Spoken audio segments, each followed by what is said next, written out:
Thank you. So I want to just welcome you and thank you so much for your time. I know this is a really busy time of year, so we appreciate you taking the time out to talk. If we can start just hearing a little bit about your background for people who haven't met you and how you came to Maine, and you've been at Bet Hom for a while now. Yeah. How that felt initially, and then sort of how your rabbinate maybe is changing over time. Yeah, absolutely. So I've been the rabbi at Bet Hom in South Portland since the summer of 2011. So I'm in my 10th year in Maine. My husband Kirk and I moved here from Minnesota, where I was an associate rabbi in a large urban congregation in Minneapolis. And before that, I studied at Hebrew Union College in New York, where I was ordained in 2005. And I was fortunate during that time to be close to family because I grew up in New Jersey. Although I did my undergraduate degree at Florida State, at least in part to escape winter in New Jersey. That's and fair. Then, I don't know the Yiddish as well as I should, but the Yiddish expression, man plans and God laughs. And so I've been in Minnesota and Maine since then. Right. But we've really found Maine to be a lovely place to live, and in particular, the Jewish community here to be really warm and welcoming. Both Kirk and I, until we graduated high school, lived in the same house that we were in, from the time we were born, and we're excited for Zach to have that experience as well, as we raise him in this community. That's great. You've been in a leadership position at Bet Hom over enough time to see quite a bit of change. What kinds of transitions and change are you seeing in the community at large, and particularly in the synagogue? Well, the name of Bet Hom or Beit Ha'am means the house of the people. And sort of in the ethos of who we are is a community of people who chip in and participate. It's very volunteer driven. And what I've seen especially recently is people stepping into that even more so during the pandemic. We had a member of the congregation begin our Mitzvah Corps program to support families during the pandemic. We have a number of people who have led online activities and discussion groups. And all of that came from grassroots. Our religious school, I think, is one of the cornerstones of volunteerism in our congregation and in the community. People are just awestruck that we're able to find enough volunteers to teach our kids religious school. And obviously, in the current situation, teachers have been incredibly warm and flexible, figuring out the best ways to keep community in their classrooms and connections with their students. And so that has been really lovely, seeing the way that people have engaged. The other piece of work that has been really meaningful for me is recent work in the realm of Tikkun Olam, repairing the world, and in particular, the work of racial justice. I was accepted, actually sort of two pieces. A little over a year ago, I was in Montgomery and Selma on a rabbinic pilgrimage to visit those communities, to meet with faith leaders of color and the Jewish communities in those places, to learn about the history of systemic racism in our country. And while I was aware, there was so much about which I was ignorant. And so our Tikkun Olam Council has been working with me on really educating ourselves at this point. It's a lot of education and a lot of learning about the issues of systemic racism in our country to figure out what actions we can begin to take. One of the narratives that I often share is that I grew up in a congregation in New Jersey where my rabbi, Joel Safin, was one of the big social action rabbis during my youth. And there was never a moment where we weren't engaging in some project to help people in the community. And so I sort of, my first understanding of what it meant to be Jewish was to possess this responsibility to repair the world. And that has been really exciting and inspiring, and at times obviously daunting and deflating to sort of see what was under the surface that we didn't realize.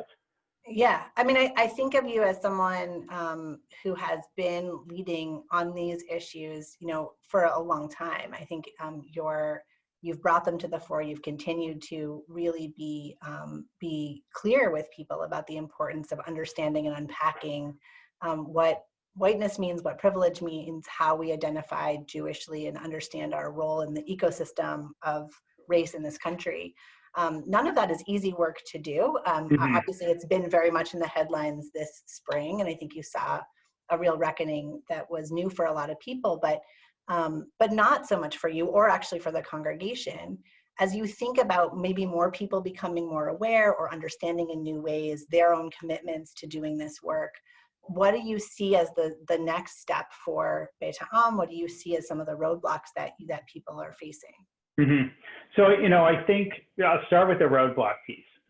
One of the pieces that I've learned through this work, both in, with colleagues, what I realized that earlier, I was going to also mention that in January, I was accepted into the Balfour Brickner Rabbinic Fellowship, which is a fellowship in social justice and social activism training, is that so much of it is about relationship building within our communities, and then with the communities with whom we need to do work.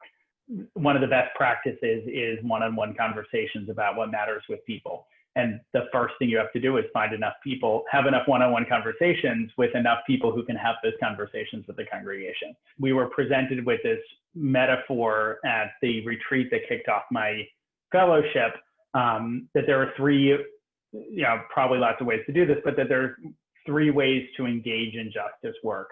One of them is the public transportation model. One of them is the Hyundai model. No disparagement meant to anybody who drives a Hyundai. And the third is the Mercedes model. And so you can hop on the bus that other people are on and support the work they're doing. You can do some work of your own at a meager level, or you can be a leader in that work and really create the infrastructure. I had a panel at Yom Kippur afternoon last year with some people of color in the Portland community who are leading racial justice work. And one of the panelists commented that, that the only reason that she was there was that Rachel Talbot Ross had invited her. And I know Rachel, but I don't know other people in the community, and in particular people of color in our community who are doing this work. And she said, I don't know who you are until you open your mouth, and I can't trust you until I know who you are. And so it takes those connections with people who already trust us to engage in that work when we present as white. And then one of the other pieces that I've really been thinking about a lot is Jews of color as well. There was a lot of programming at the URJ Biennial Convention in December on that issue. And amidst all of it, there were microaggressions and systemic racism happening at the convention. One of the presenters at one of these sessions on what it means to be a Jew of color was stopped numerous times to take care of tasks of the convention, like get the food out more quickly, or why aren't you where you're supposed to be? And meanwhile, she's wearing credentials that make it very clear that she's a presenter, but people saw the color of her skin and that's where they stopped. And so we have to also be really aware that this isn't just an issue for us to work on outside of Jewish community, but within Jewish community as well. The statistics say that about 12% or so of the North American Jewish population are Jews of color. And I know that Maine is a whiter state than many others, but we don't even come close to that. And it has me wondering who's out there that doesn't feel safe coming into our institutions. Who do we not know that's out there? And the numbers may be smaller than other places, but I don't think they're non-existent. So I think there's work for us to do not only with the NAACP and with Black Lives Matter and with the Poor People's Campaign and other organizations like that locally, but also within our communities. And that's been one of the things that has been eye-opening for me. Even when we think about high holy day security, it's really important to me that as a Jewish community, we are safe and secure, but I've become much more aware how the presence of a police officer outside of a synagogue is a very different experience for a person of color. And how do we balance those two pieces? How do we acknowledge our own risk while not letting it supersede the needs of others who are at risk as well? It's an incredibly thorny issue. I think we've talked a lot at the J about this question too, that, you know, when you feel that you need protection from institutions like the police, and you've been able to access it, how do you widen the circle of that access, but at the same time understand, do you need to also problematize what it means to be relying on it in the first place? Mm-hmm. In a time when there's so much polarization politically, you know, how do you navigate the sort of differences of opinion or differences in perspective within the synagogue context, and also lead from a place of ethical commitment that you've so clearly articulated? You know, some of it, as much as possible, is engaging with a diverse population within the congregation. I know who some of our more politically conservative members are, and when we began our Tikkun Olam process to sort of re-envision how we were doing this work within our congregation about 2 or 3 years ago, we specifically involved those voices in the conversation, so that when we were making a statement or taking action on an issue, we were able to find a place that worked well for all of us politically. And even, you know, after George Floyd's murder in Minneapolis, we released a statement that was crafted very thoughtfully about how we understand protest as a powerful tool, and that with that sometimes comes violence and destruction, like we saw in the Twin Cities in the immediate aftermath of George Floyd's death. But at the same time, acknowledging that not everybody approaches that issue with that sense that the protest and even the rioting is a tool that can be used to affect change. That I hold that on some level that's valuable. I wouldn't say that the looting and the destruction is valuable, but I understand where it's coming from. And there will be times at which, you know, we may have to take a stand, and it isn't where everybody falls. But, you know, that I think is one of the beautiful things of the Jewish community, is that there are so many different ways to engage. That somebody for whom social justice is not what inspires them, or the approach that we're taking doesn't align with their political values. We have holidays and Shabbat and religious school and all sorts of other offerings that can keep them connected to community. It doesn't have to be all or nothing. The fact that you sought out the fellowship that you did a couple of years ago strikes me as a really big decision on your part to move confidently in this direction and decide to tackle this issue.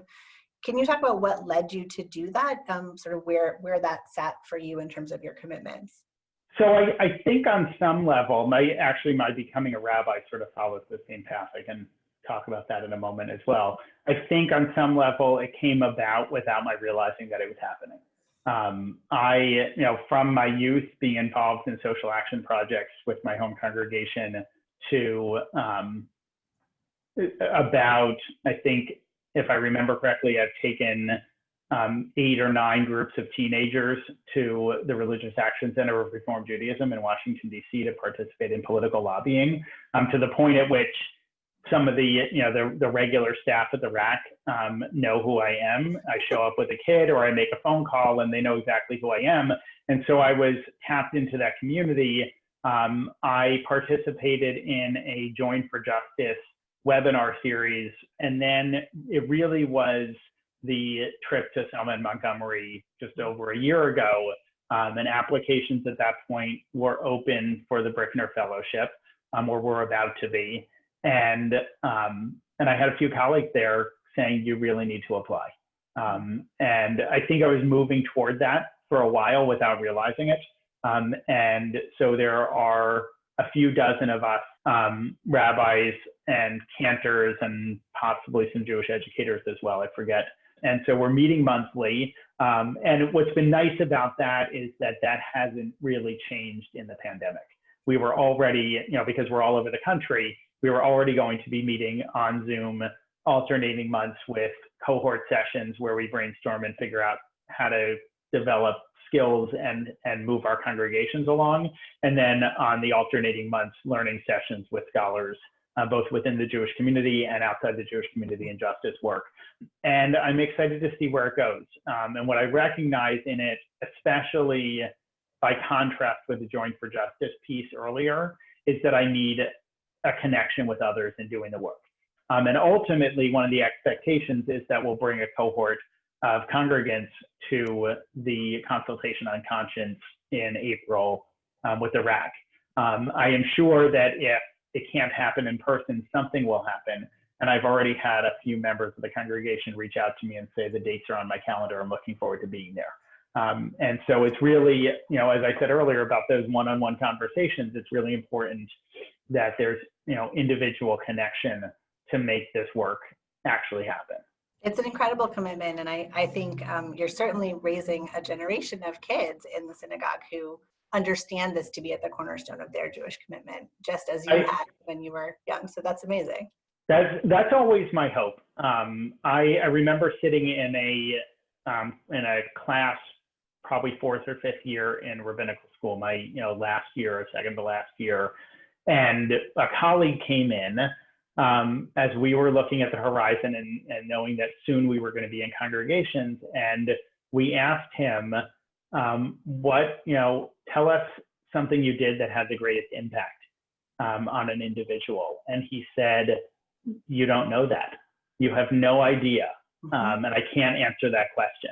And what I have found, not yet in this community as much, because I haven't been here as long and a lot of the kids I work with are younger, but I'm seeing my teens who are no longer teens, some of them are in their 30s now, in Minneapolis doing this work. Students that I took to DC a year and a half or so ago will not be old enough to vote in this election cycle, but they are very interested in making sure that everyone who is old enough to vote votes. And that's another piece that our Tikkun Olam Council has been tackling, is the Reform Movement's Every Voice, Every Vote civic engagement campaign.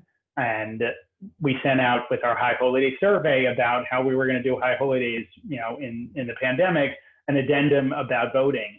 And literally all but one person who responded out of, I think, 250 some odd responses, every single person was already registered to vote in our congregation. Wow.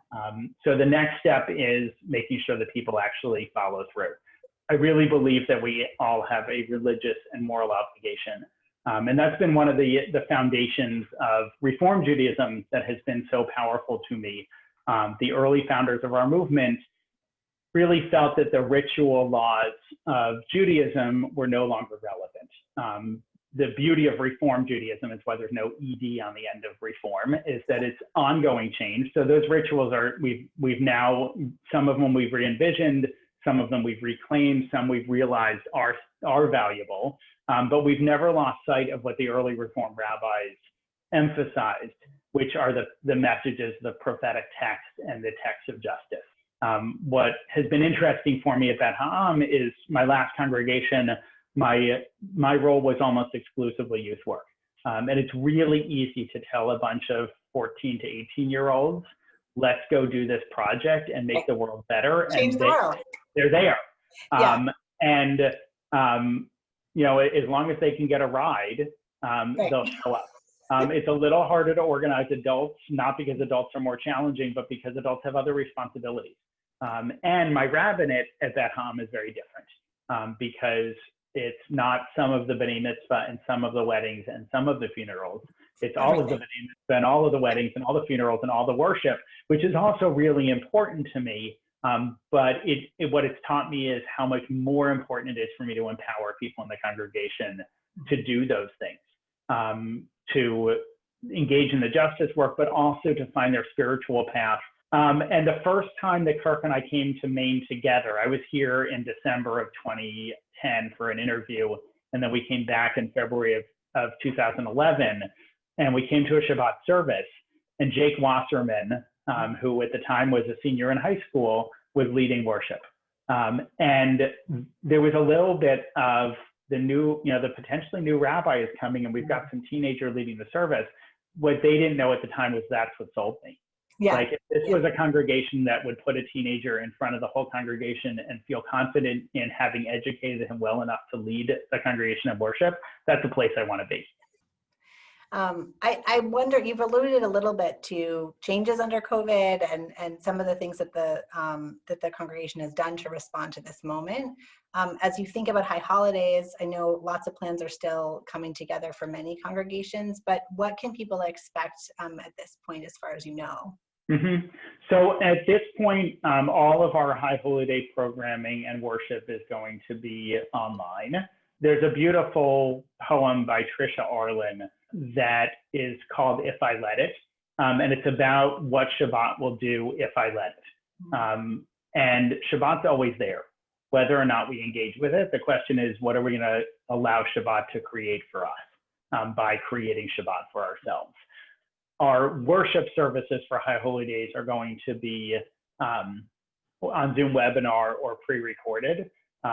We have a Slichot service that Jane Flovin and some others are typically lead, which will be a pre-recorded service, as well as the Yom Kippur healing and meditation service that she leads.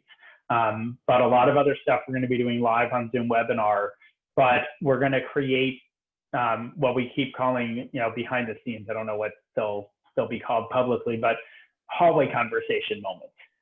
So before and or after those services, we're going to have a separate Zoom room for people to hang out in the hallway with each other. Our reopening task force presented guidelines to the board to begin the process of reopening our institution, not even yet our building, but our institution for in-person events, but with an eye on the fact that the situation is constantly changing, and that as Jews, our obligation is not only what's in my best interest, but what's in the best interest of my community and others, and in particular, those who are at greatest risk.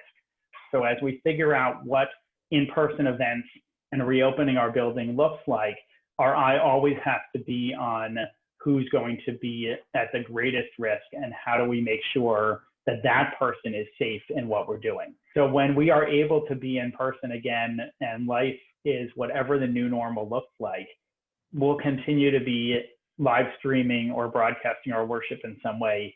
And our college students halfway across the country are going to maintain a sense of connection with us.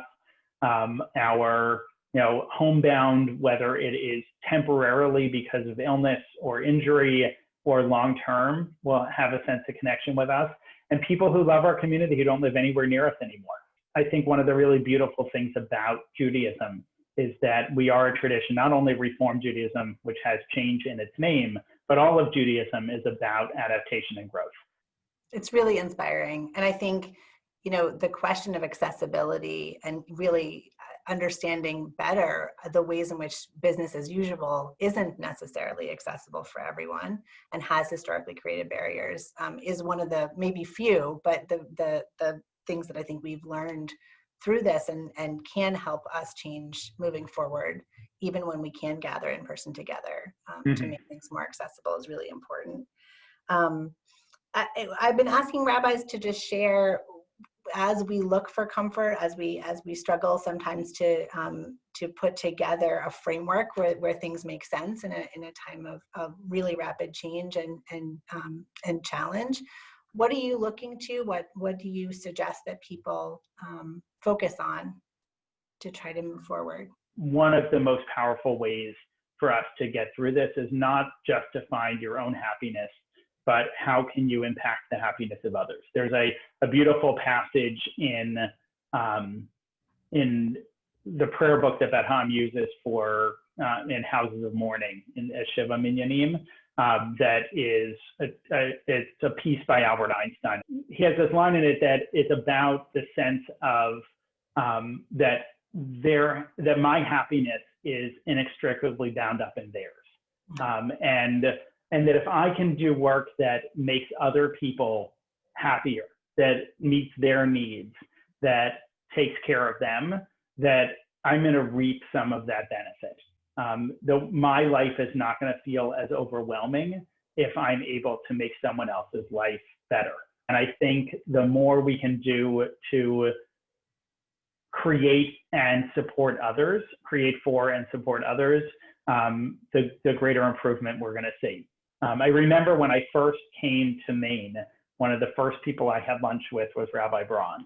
And as in any Jewish community, there apparently was some tension between Bet Ham and Beth El, and between Bet Ham and the J, and whatever. Like, I was walking in, I knew what I wanted our community to be, and I wasn't so caught up in what it was.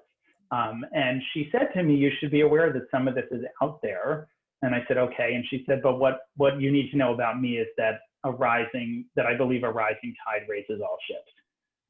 And if we make things better for one, they're better for all of us. And none of us is free unless all of us are free. I could, all of those pithy things that I could say, that this is the time to enact those pieces, to act on those values, because that's what's going to make our lives better. That's beautiful. Thank you.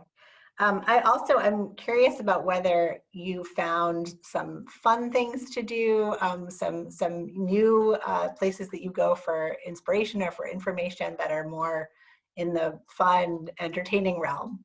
Mm-hmm. Well, as is evidenced from my exceedingly long hair and curls that I haven't seen in years, we, Kirk and Zach and I are continuing to be meticulous about our social distancing. We've been exploring the streets in our neighborhood, lots of family walks. Zach got his first pedal bike. He's had a balance bike for a few years now and got his first pedal bike. So we've been learning to ride with the training wheels and hoping that before the first snow, those are going to come off, but we'll see what happens. And we've known since we lived in the house that there's a short trail near us, about a 10-minute walk away. What we discovered during the pandemic is that if we turn left off of it and cross the railroad tracks, we connect to the Sea to Sebago Trail. And we could actually, not that I have this in me, we could walk from Casco Bay to Sebago Lake from our house, which was, on trails, which was just astonishing. And so that has been really fun. But even, in the early grocery shopping of the pandemic, when the things that we were used to were not on the shelves and we had to, pick a different product or a different brand, we've discovered that, we were so rigid about, what type of pasta sauce or whatever we liked, and it wasn't available. And hey, guess what? This was actually way better than what we were eating before. And so there have been some fun discoveries like that. But it's also been the fact that, I have more family meals than I was, I couldn't sneak away for a 20-minute lunch between meetings from the synagogue, but I can, do that some days.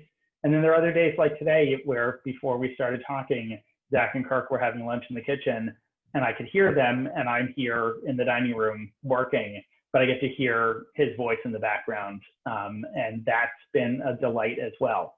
I'm hopeful that we have realized in this how valuable that time is with our families and our close friends. So finding those blessings in how we're able to be with each other. My parents are coming to worship at Bet Ha'am because it's amazing. Away instead of 6 hours away. And that's been a real blessing. That's wonderful. Well, Rabbi, I know you're super busy. I really appreciate your time again. And I'm hopeful that we'll have a chance to gather maybe a group for some kind of roundtable discussions, and also to check back in with you later in the year to hear how things are progressing and what's changing as we navigate this uncertain time. But thank you so much. I really appreciate it. It was great to talk with you. That sounds great, Molly. Thank you for this opportunity. I really appreciate it and look forward to what's next. Thanks. See you soon. Take care. Bye. Bye-bye.